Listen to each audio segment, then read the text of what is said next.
Good morning, everyone. Welcome to University of Cape Town Graduate School of Business. I'm Francois Bonnici, Director of the Bertha Center for Social Innovation and Entrepreneurship. Apologies from the Dean, Professor Walter Bates. He's not able to be here today, but as you know, this is a two-day event. Today is a kind of smaller gathering, informal dialogue of practitioners and kind of key stakeholders in impact investing. A special welcome to our colleagues from the Rockefeller Foundation and from the Tony Elumelu Foundation. We're delighted to have them here and partnering on this event with them. Impact investing in Africa. This is what we're here to unpack, to actually get into some of the details around what are the opportunities, what are the obstacles, how do we accelerate it.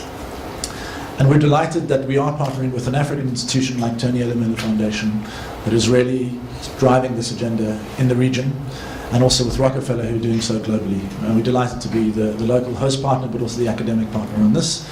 Later you'll hear from my colleague, Dr. Stephanie John-Porcaro, who's done some research on this, and as well as a lay of the land from both the Rockefeller and Tony Elumelu Foundations. So Caroline de Bruyn, thanks Caroline, and to Nsuli Cooper.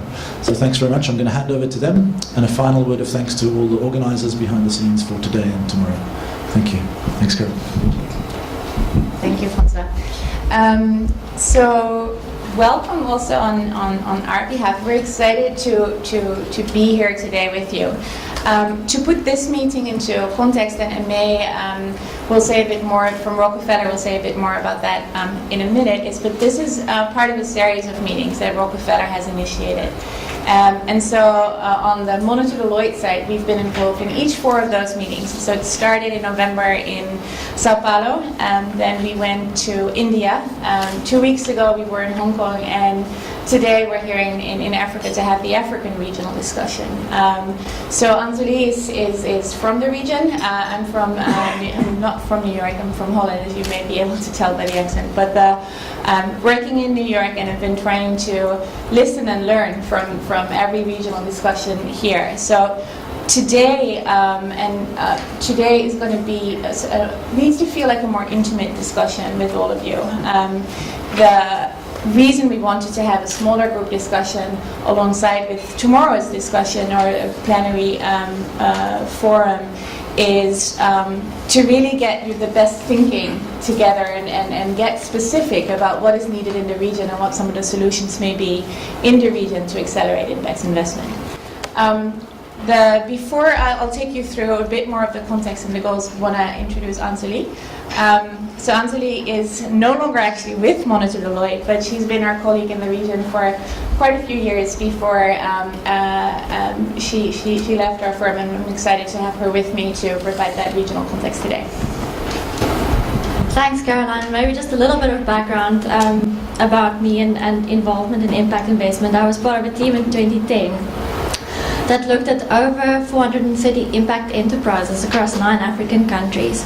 And part of that work involved talking to impact investors and trying to understand what they were looking for, and then comparing that to the realities of what we found on the ground. And one of the outcomes of the work was a list that we developed of 26 very promising enterprises that we shared with this group of impact investors, and that actually led to some deal flow being catalyzed.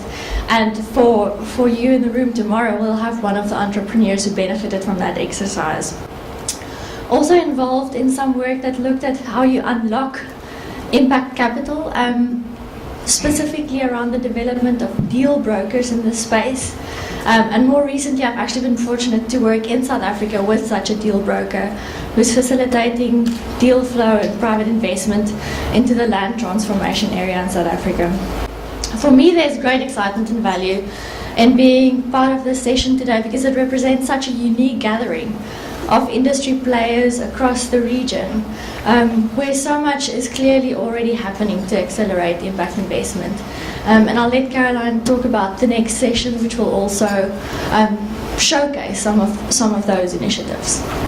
So the agenda for today, I won't take you through every item, it is in your binders or in your program as well, is a combination of a few plenary sessions and then two breakout sessions in total. This morning we'll be focusing mostly on getting clear on what the obstacles and opportunities in the region are, This afternoon we'll be going deep on 4 of them, on 4 of these opportunities that we see or obstacles that we feel as a group we need to be addressing, and get into the actual design of that. So what are the ingredients to solutions that are needed to accelerate impact investing in the region? So this we've all done. Just to kind of frame the thinking a bit further, so the morning is going to be about really thinking about, what should our focus be. Then there's going to be a bit of a brainstorm in the early afternoon and late afternoon. And then by the end of the day, what we'd like to do is reflect with you on today's discussions and get clear on this is where our joint focus should be. As you see, you'll find in your binder, and we'll go back to some of those results later, but the results from the survey that we asked all of you to complete. And what we asked in that survey is how important each of the obstacles are that we generally see across regions. So there's 4 categories that we've been asking about: growing demand, enabling the policy environment, unlocking sources of capital, and impact measurement. So we've asked you, how important is each of those obstacles? How big of a barrier is that to actual investment in this space? And then this will also be a guiding framework in a way for the rest of the day. So we'll go back to that, but you have the survey results in your package for your reference. So on that, would like to hand it over to Amazing from Rockefeller, who will be speaking a bit to what she's been observing in the region, and then have a conversation with Wiebe from TEF and Stephanie from CTU as well about what they're seeing and making sure that we're all getting on the same page on what we see in Africa. I just wanted to say a couple of things. First, as Caroline said, this is the last of a series of regional fora. And the fact that the African one is last doesn't mean that it's least. We are benefiting, I think, from quite a bit of what we experienced in the other 3 regions, those being South Asia, East Asia, and Latin America. And so we really want to build off of what we heard in some of those conversations and bring that into the conversation here today. So I just wanted to say that. And we structured this event a little bit differently as well. We think we're going to benefit from that difference. The other thing I wanted to just say is, Bridget asked me, why are these people in the room and not some of the people from tomorrow? Why is this a closed event? Again, just to reiterate Caroline's point, there was, in some ways, we needed to figure out a way to really get people in the room to really start to dig deep to some of the issues that we think are the obstacles and then potentially the solutions for impact investing. At the end of the day, the people who are in the room tomorrow and then others who are part of the conversation that couldn't be with us in Cape Town will be part of that solution as well. But I think the expectation is that because we're in the room today, we will be the people who will be a part of that agenda. So that's why. And part of the reason why you're in the room today is because we invited you, because we know you. And the other people tomorrow are people that we know as well, but maybe not as well. So just keep that in mind. And so there is an expectation that because we're spending this time together as a group that we will be able to accomplish that. Tomorrow we'll also spend some time on what is impact investing. I think it's really important to make sure that we're all on the same page. And I appreciate that there's oftentimes a bit of controversy around this, and people have different points of view around this. But I wanted to put up what we call impact investing at the Rockefeller Foundation to establish why we have spent several $1 million and lots of time trying to develop this field. So we've defined it as this: investments intended to create positive social impact beyond financial return. And let me just, those of you on this side, make sure you can see that. So you can see we've broken it out so that you understand it very, very clearly. And I think we should take a little time to probably step back and hear people's points of view about this. And I'm sure this will come up during the course of the day as well.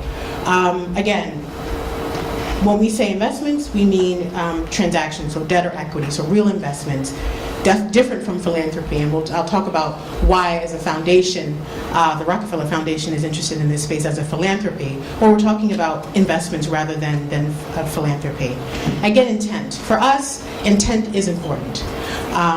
So we think that impact investments or impact investors can actually design an investment thesis or a mission around creating a social or environmental return. And that differentiates them from investments that create a social or environmental return by coincidence. And then the expectation of financial return, again, differentiating it from philanthropy. So the investment should really return nominal capital or actually even return market rate. So there's a spectrum there, and impact investment could be along that spectrum. So that definition we think is really a baseline. It could become, one could sort of play around with that, but that baseline I think is really important. I just also want to say one thing. We're going to have an opportunity for those of you in the room to meet each other. So you haven't introduced yourselves, but you will have an opportunity to do that. So that's important, so we can hear all the voices in the room. So again, this is how we've defined it, and we spent some time trying to articulate a definition that is inclusive, but at the same time differentiates this space from a lot of what we see in Africa. So a lot of people are investing in Africa today, absolutely. And a lot of that is having impact, certainly. But this definition, because of the intentionality piece of it, does get to the heart of investors who are really trying to make a difference and not just doing so because they happen to be in Africa. Again, I'll spend a bit more time on this tomorrow, but our work over the past few years has been around these 4 dimensions: research and enabling policy, building infrastructure, catalyzing intermediation, and facilitating leadership. These are the 4 dimensions that we realize as a foundation will be key to ensure that we actually take impact investing, which is right now a space where there's lots of uncoordinated innovation, and move it to a place where you can actually capture the value of a marketplace, of the marketplace. So this is where we spent a lot of our time and energy over the past 4 or 5 years. And again, I'll talk a bit more about this tomorrow. But all of these dimensions are key for building the industry. And hopefully, many of you have been beneficiaries of some of the work we've done here. Obviously, all of it's not here. So under research and enabling policy, obviously quite a bit of research we've done with JP Morgan. I'll mention another report that we've done recently to size the marketplace. Building infrastructure, I think my personal favorite piece of it, to ensure that investors have a way in which to speak to each other. So a taxonomy to use to actually compare and contrast what we mean when we say good job, for example, and then a way to rate impact as well. So for me, that's, I think, an important and absolutely critical part of this. Catalyzing intermediation, so ensuring that impact investors who are also new to the industry have sort of some seed capital to get going. Acumen Fund, for example, was incubated at the Rockefeller Foundation, so just making sure that we as a foundation can help in that space. And then facilitating leadership. At the end of the day, industry bodies who have the credibility to take forward this message, to bring on other impact investors, to help catalyze an industry beyond what we could do with our limited resources at the foundation. So just a bit on where the industry is today globally. We have just completed a study with JP Morgan. I think it was basically looking at 2012 data. Let's go to that quickly. So what we found is that in 2012, there was $8 billion invested in impact investing in that sector. So self-identified impact investments. And that same study showed that in 2013, there's an additional $1 billion that's planned for investment in this sector. So a huge amount of self-identified impact investment. And again, this ranges the spectrum of investors looking for market rate return and investors like us at the Rockefeller Foundation who might just be looking for a return of capital. So quite a bit of excitement and acceleration, and we see that that trend is going to continue to go. Of that $9 billion in 2013, about a third of that is invested in sub-Saharan Africa. Some of those investors are based here and some of them are not. And we are seeing an increasing trend of investors who are African bred and born. But the reality is that a lot of that money is coming from the global north. And this just gives you a little pictorial of some of the bigger investors in the space. And what's interesting here is you see, obviously, foundations like the Cowart Foundation, but you also see the big pension funds as well, who have a stated interest in this space and could move billions of dollars into impact investing. So Caroline mentioned the survey that we did, and hopefully all of you took some time to fill out that survey. So we asked you two important questions. The first is what excites you about impact investing in the region. 3 questions, I guess. The second is what keeps you awake at night, and then the critical barriers to impact investing. So I just wanted to give you some insight into what people are saying, or what just play back to you what you said and what some of the people that you'll meet tomorrow again said about this space. And I think some people also filled out the survey that weren't able to come tomorrow. So what excites you? Just take a look at sort of what we heard, and this is a general summary of that we see a real opportunity to leave a legacy. So here we are at a moment in time, and there's a place and time for us to do something different. So there was real excitement around that. Then there was some excitement about the fact that there are new businesses and new business models that are emerging. So ways in which impact investors can actually place their money and potentially achieve scale in their investments. There was also some energy around an ability to create longer than average duration returns, which I thought was interesting as well. So quite a bit of excitement across the spectrum that we've heard, but largely around, this is a moment in time, an opportunity for us as the investment community to actually make a difference, and make a difference in a sustainable way, and actually make a difference in a way that actually returns value to investors beyond just a financial return. What keeps you up at night? Many things, I would say. Lack of patient capital, which we'll talk a little bit more about tomorrow. So again, along that spectrum of impact, what we call impact enterprises, a real need for there to be more money at the early end of the investment cycle.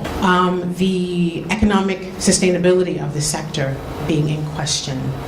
Performance of investee companies, which I think is probably true across, not just true of impact enterprises, but probably true across the spectrum of small and growing businesses.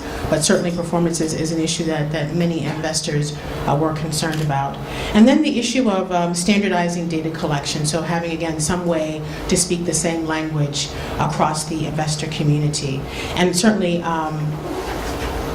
last but not least, this issue of absorption, so not being able to find enough investment-ready enterprises. Okay, so with that, I want to turn it over to Stephanie, and then she's going to do a presentation about a survey that UCT has done, focusing on South Africa, and I think it really sort of brings home some of the issues that came across from the global regional survey.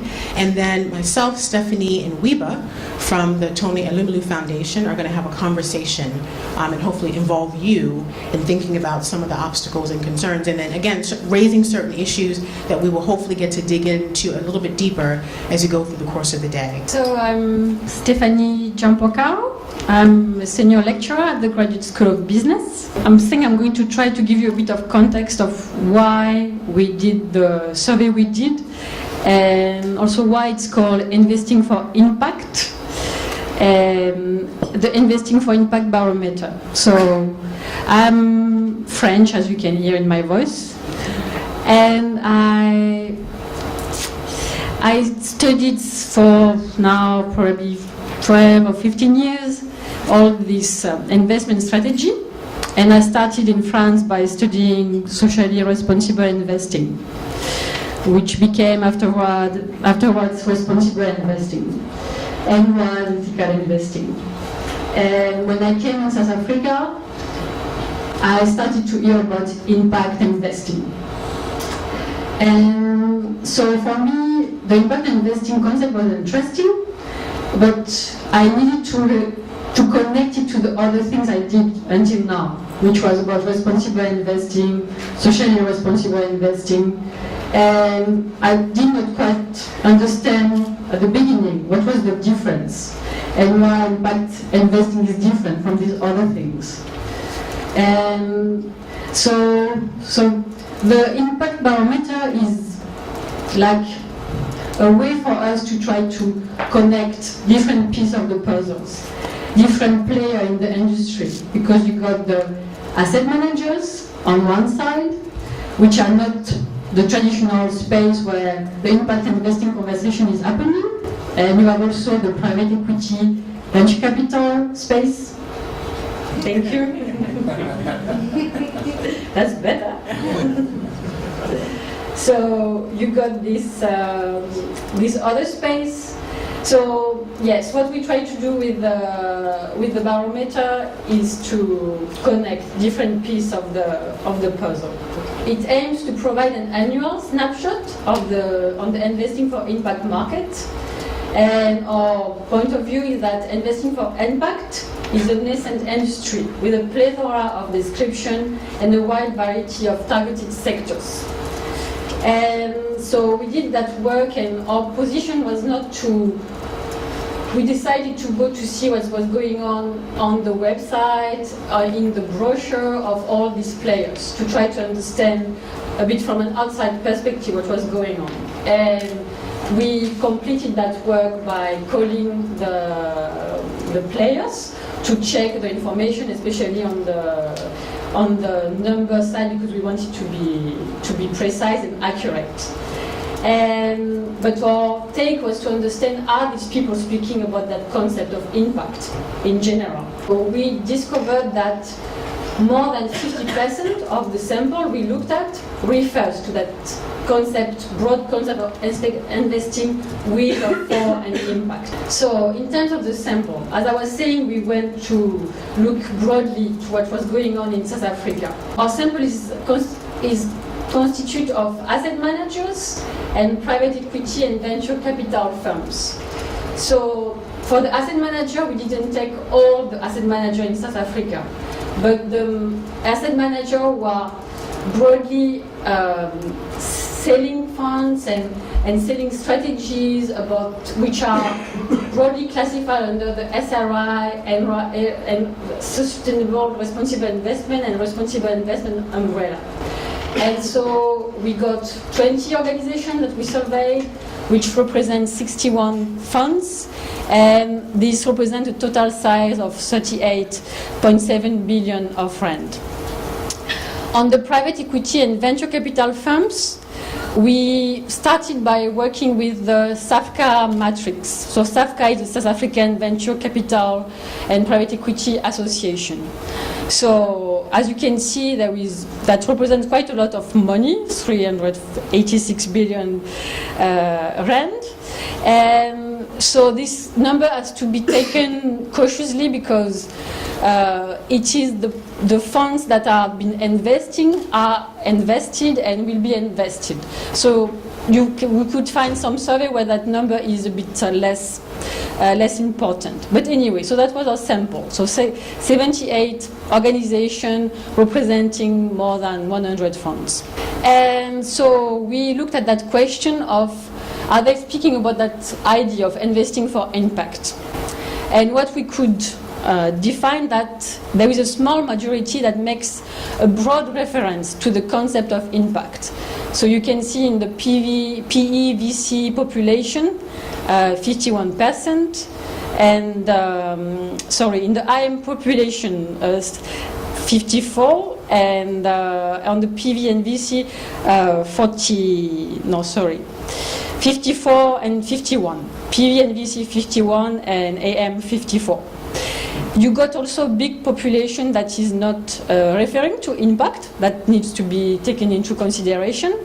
And you have a small percentage in the two populations which are identifying themselves as impact investor. 3% on the PE and VC side and 6% on the IM side.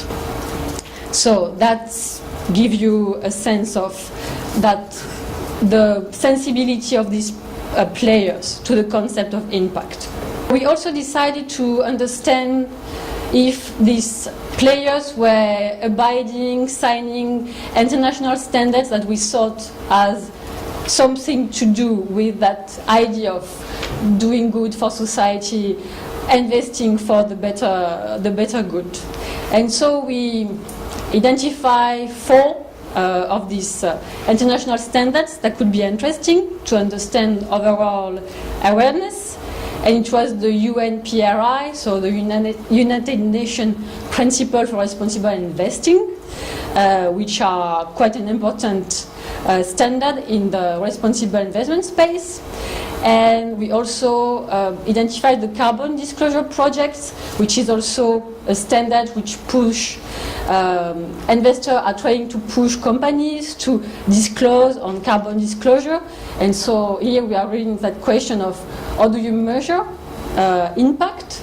And we also identify the gears, of course, and there is also the UN PIIF, which is a sub standard in the UN PRI, which is about inclusive finance and microfinance. As you can see in the asset manager population, these standards are more known and signed by the players, and for the PE and VC firms the signature rate is less important. But since the graph is the percentage by population, actually for the gears, the PE and VC firms are more important. There is more of them that sign them than the asset manager population. But so that gives you an indicator of the overall awareness. If we look at the asset manager population, so we are trying to understand what are the biggest players generally. So we found that Future Growth, Asset Management, Oasis, Crescent Management Group, and Comanco were the biggest player of the space.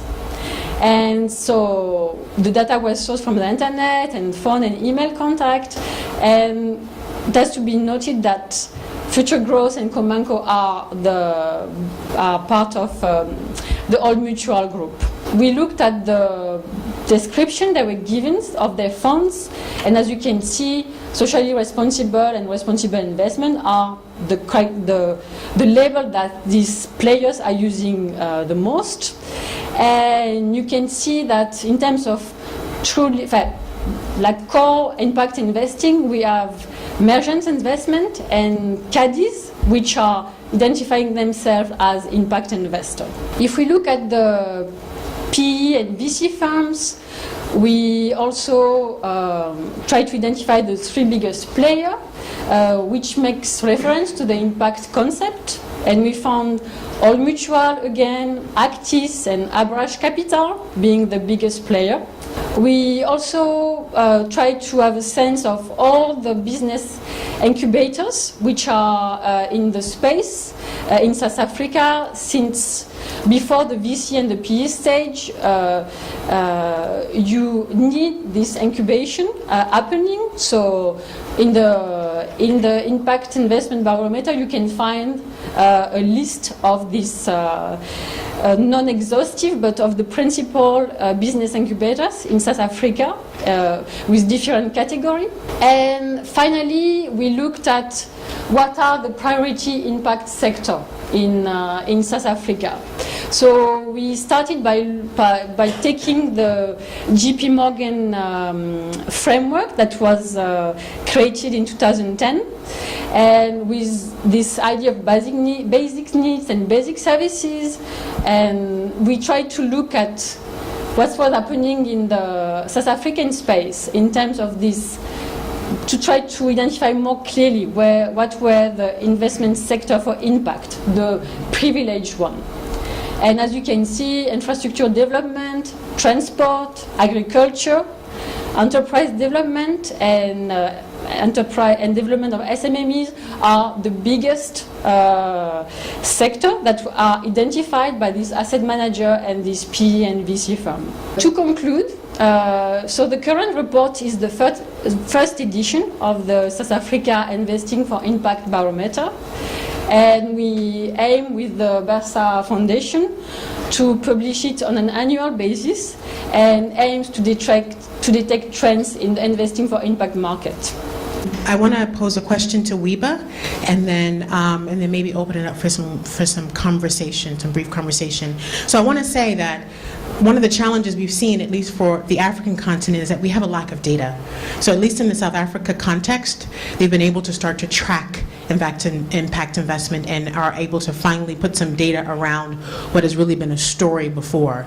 But that's not been the case across the continent, and that's something that's missing. So I think to a large extent, we're still having an anecdotal conversation about Africa. We still really don't know what the numbers are. And so I just want to put that out there, and that's something that we have to address. But I want to ask a question now to Wiba about the impact investing landscape in West Africa and how you see it as the foundation. What developments do you see? What do you see as the major challenge and the opportunity happening in the West African context? Thanks, MA. I specifically don't have slides. I'm an ex-consultant, and I'm trying to keep away from slides these days. I also was just on a family holiday, so I didn't have time to do them, so that's the real reason. So as a foundation, the Tony Elumelu Foundation works broadly with entrepreneurs, so not just social entrepreneurs. However, with our own direct investing, we only invest in impact investments, and so that's sort of where our alignment with impact investing comes.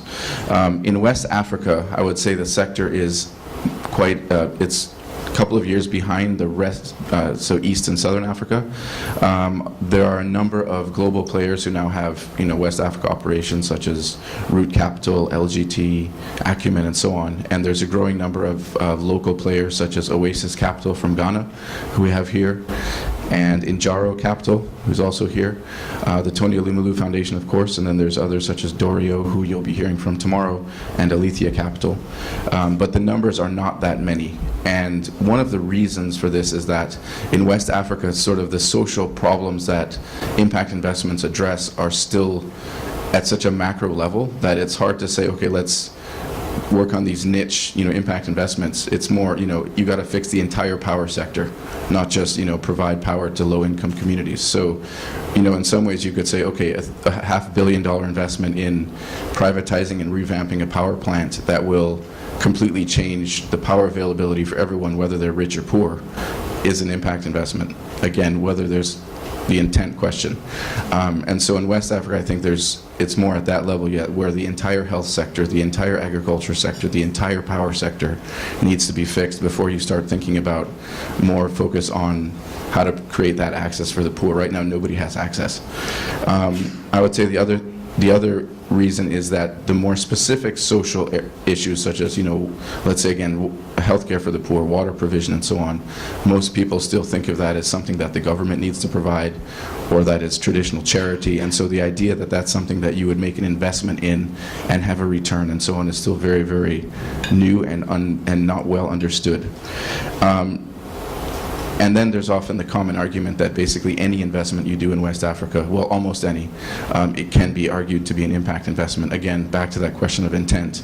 But really, if in a region that is so low in most global human development indicators, indexes, there's so many things that still need to be sorted out across almost any sector. So even if you're just creating jobs, that could be argued that's an impact investment. So again, in West Africa, I think that's the issue, that there's so much development that needs to be done, that we need to be less restrictive, perhaps, about what we specifically mean by an impact investment. There are deals there. We actually, as a foundation, haven't made any impact investments in West Africa. All of ours have been in East Africa. And there are a couple of reasons for that in the specific impact investing space. One is that we get a lot of deals where the entrepreneurs are basically trying to pitch a sort of straight financial return deal as an impact investment, as a way to get funding from another source. The ones that are sort of purely from the social side often don't have real financial return potential, so you don't have the blend. And then there's others where there is a very good deal, but then all the impact investors struggling to make deals in West Africa descend on them, and then suddenly the entrepreneur has all the power and gives you, says, oh yeah, I'll give you, how about a 2% debt with, and so you get a very unattractive deal, which then for us as a foundation founded by a banker, we can't really do. And then the other one is sometimes you get deals that are pretty exciting and interesting, but what happens is that the the entrepreneur then gets on the circuit, and they spend all their times in meetings like this, and you can never actually get the financial information you need from them to close the deal. So that's also happened to us on a number of occasions, which is why we didn't want to invite too many of them here. But there is a lot of excitement in West Africa in terms of growth of business and entrepreneurs. We actually did an event 2 weeks ago celebrating 50 of the fastest growing companies in Nigeria. And of these 50 companies, the average annual growth rate in the last 3 years was 100% a year. And I'm sure you could find a lot more companies like that, and they were across multiple sectors. I would say about 20% of them were ones that you could definitely categorize as impact businesses, social businesses of some kind or another. The fastest growing ones had been growing over the last 3 years at a rate of higher than 2,000%. So there's a lot of entrepreneurial activity, and so for us as a foundation, we see, okay, we need to promote all of that because all of those jobs that are being created are having an impact.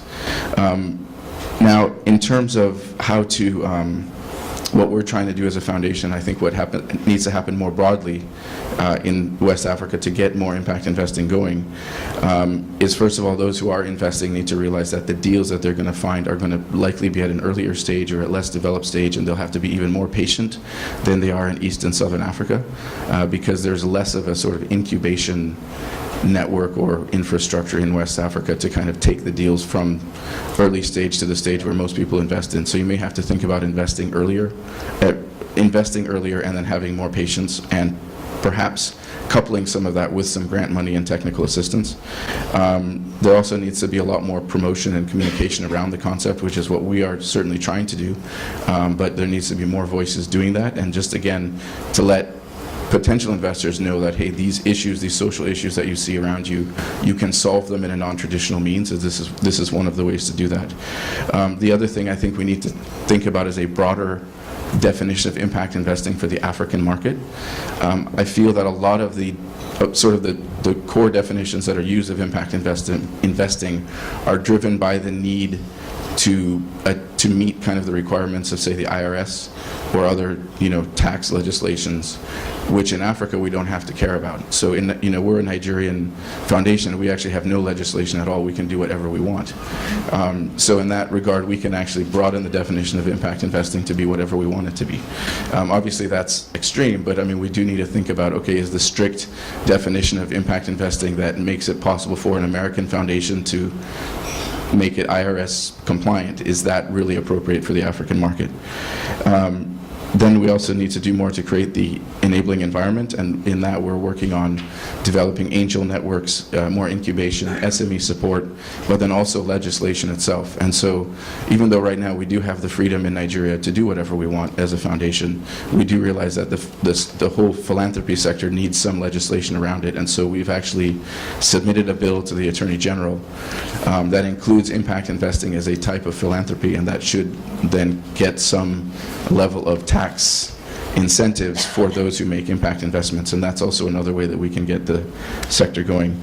And then the other thing that we're trying to do, and we actually do this in partnership with the commercial side of our group, which is Heirs Holdings, is that in reality, one other way that you can have the impact is by getting the big investors who are on the commercial side to start thinking about their investments from a social perspective. So Heirs Holdings, whenever they make an investment, the first question they ask is, okay, the first question is, will it make money?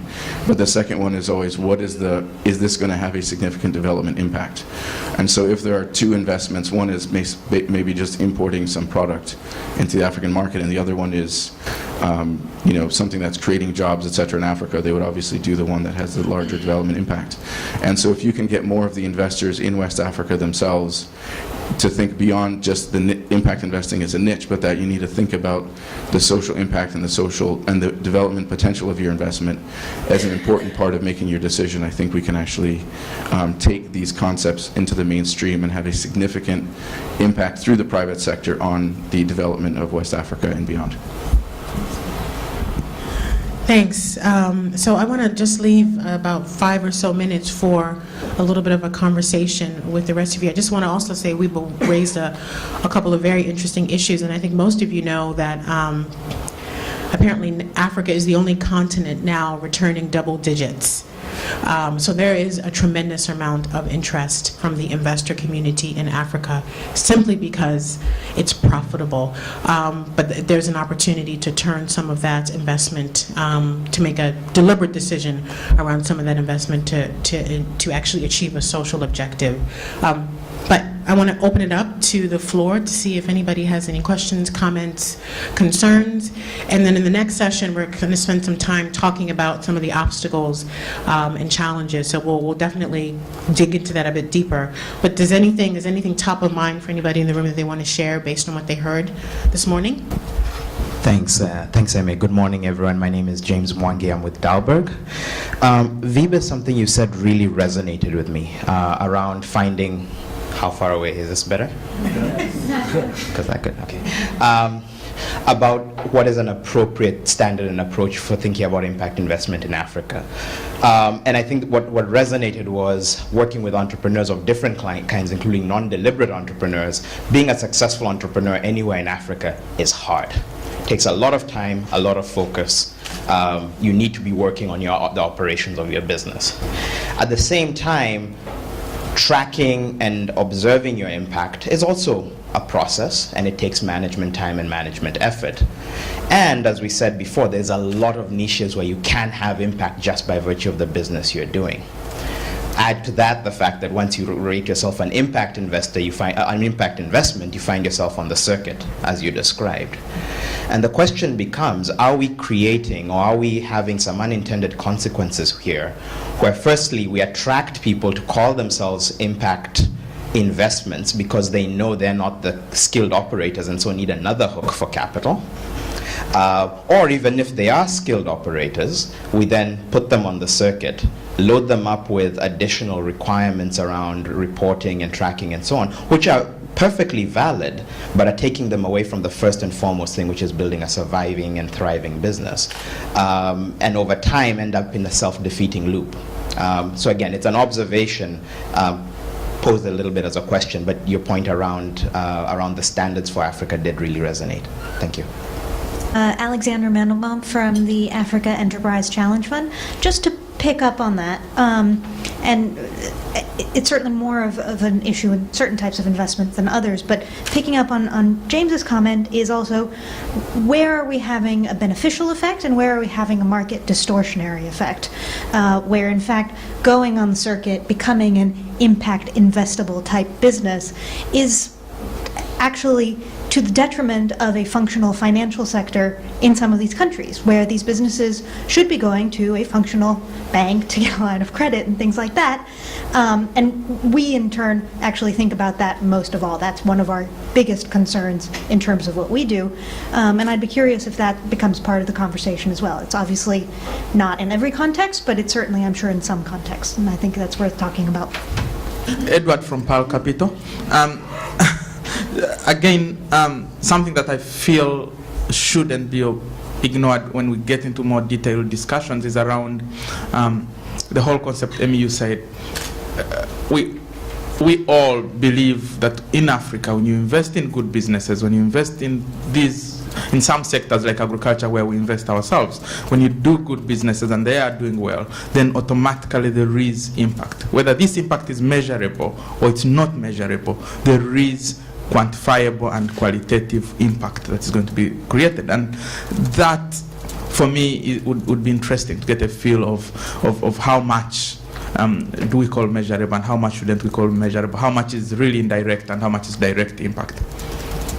I'm not sure that we can even respond to those very, very tough questions, and I don't think we are the only ones in this room who can start to address some of the questions that we heard. But I want to just make sure that any of the, Stephanie or Eva, you want to jump in here just quickly. So yeah, I don't think we can answer them. I mean, if we could answer them, then we wouldn't need to be here. But I think we should try and come up with some sort of alignment around this, around what an African definition of impact investing is. Actually, when I was in Rockefeller Foundation before. When Emma joined, one of the first things she said, is we need to figure out what impact investing actually means in Africa, because I don't think it works the way it's being defined. And yeah, you did. So she doesn't even remember that. So I think, so this is something that, we can try and figure out here and say, okay, in Africa we need to, expand it to include X and Y. But then I think the measurement is still very important, but then we need to figure out a measurement system that's not onerous in any way, and that doesn't add so much additional responsibility to the entrepreneurs that they get distracted from the real work that they need to do of building businesses and creating jobs. So I cannot answer this question too, but I'm asking myself these questions, but I think, and it comes from because I study quite in depth the responsible investment space and the SRI space, and the same questions are asked in that space. Because if you say something is different, it has to be different. It cannot just be the same as the other thing. So I think if the impact investment space wants to be something that is just not a window dressing, it has to be different. And it has to demonstrate that it's different. So it's my take on that. You cannot just say, okay, we call it something else, but actually it's the same. So that cannot happen. And just let me close this panel by saying I think the challenge is really before us to figure out what that is, and I wonder if we're really up to the challenge. Wiebe raised a great point about the context of what's happening in West Africa, which I think is probably true across the continent, around just the need to get certain basic services up and running, and that alone is a driving force, and the impact is going to be across the socio-economic strata, so low income to high income. But are we up to the challenge to really trying to differentiate the space from other things? Do we need to do that? So that, I think, is something that we should start to wrestle with as we go through the day. But I do think this is an opportunity. This is the first time we're having an impact investing conference in Africa. That event is tomorrow. We want to make a big deal about this. And to Stephanie's point, it needs to feel like it's meaningful. So that's the opportunity in front of us. Yeah. Thank you.